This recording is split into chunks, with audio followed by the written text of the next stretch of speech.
Hello everyone, welcome back to a week to rock your English. Hoje no vídeo número 3, falarei sobre os diferentes aspectos da fluência. Primeiramente, vou definir o que vem ser a fluência. Podemos caracterizar a fluência em fluência verbal, relacionado, claro, à fala, fluência escrita, relacionado à escrita, fluência auditiva, que será a compreensão auditiva da língua, nesse caso, a língua inglesa.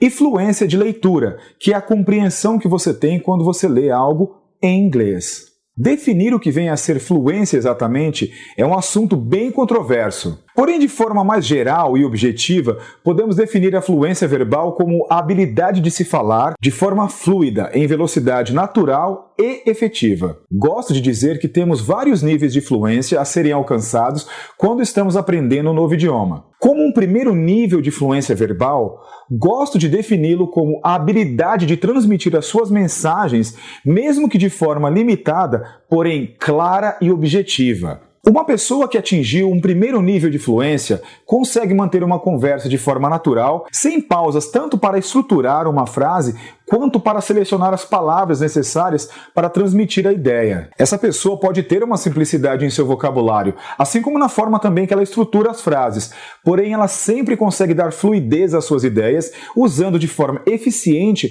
o seu conhecimento, mesmo que limitado. Dê uma olhada nesses dois exemplos de frases que ilustram uma ideia sendo transmitida por uma pessoa com conhecimento avançado em inglês e a mesma ideia sendo transmitida por uma pessoa que tem um nível inicial de fluência no idioma. As soon as I left work, I went straight to the gym for a killer workout session. By the time I finished up my workout, I was drenched in sweat. Assim que eu saí do trabalho, eu fui direto para a academia.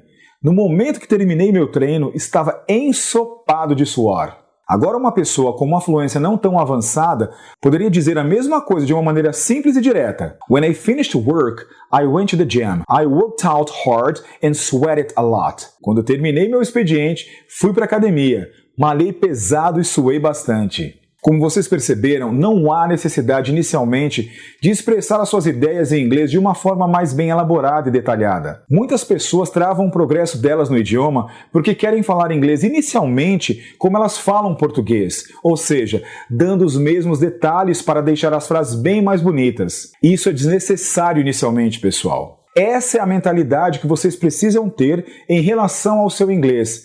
Primeiro aprendam a usar de forma fluida e segura o básico e essencial do modelo mecânico, que para mim seria o aluno conseguir estruturar as frases com segurança inicialmente, no presente, no passado e no futuro, e ter uma gama de vocabulário essencial, tais como verbos, expressões idiomáticas, phrasal verbs, palavras básicas do dia a dia. Quando você junta tudo isso, esse vocabulário básico, com essas estruturas básicas, com certeza você já atinge o primeiro nível de fluência. Também é importante memorizar a pronúncia adequada das palavras. O que reforço aqui é ter uma pronúncia clara para que o seu interlocutor, ou seja, a pessoa com quem você está falando, lhe entenda perfeitamente. Esse conhecimento relacionado ao vocabulário e pronúncia se enquadra no modelo dinâmico. A sua fluência inicial vai variar muito dependendo do ambiente em que você se encontra também.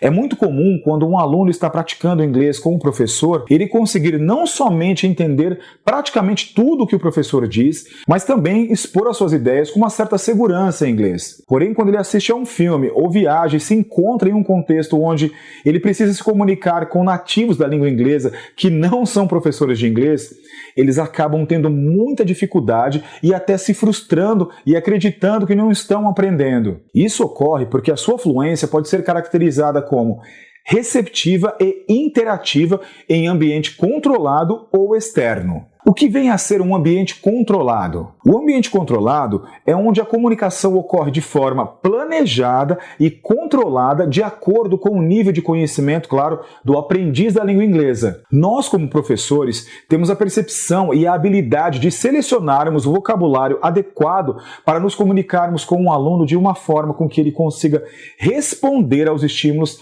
adequadamente e que também sejam desafiados sem que eles se frustrem. Em outras palavras, selecionamos as palavras, temas que serão propostos nas aulas e apresentamos esse vocabulário com antecedência, para que o aluno consiga utilizá-lo no momento da interação em sala de aula. E o ambiente não controlado é onde a comunicação ocorre de forma livre e inesperada. O ambiente não controlado é encontrado em filmes, revistas, documentários ou qualquer outro tipo de conteúdo que não seja direcionado a uma pessoa que esteja aprendendo inglês, mas sim a uma pessoa que já é totalmente fluente no idioma. Por exemplo, quando você tem uma conversa com um nativo que não é um professor, quando você diz a ele que você fala inglês um pouco, ele não tem noção do que é esse pouco, ou das palavras que pertencem a esse pouco. Eles também não têm noção das palavras que são tidas como simples para uma pessoa, claro, que esteja aprendendo inglês. Por exemplo, para uma pessoa que não é um professor de inglês, é um nativo da língua inglesa,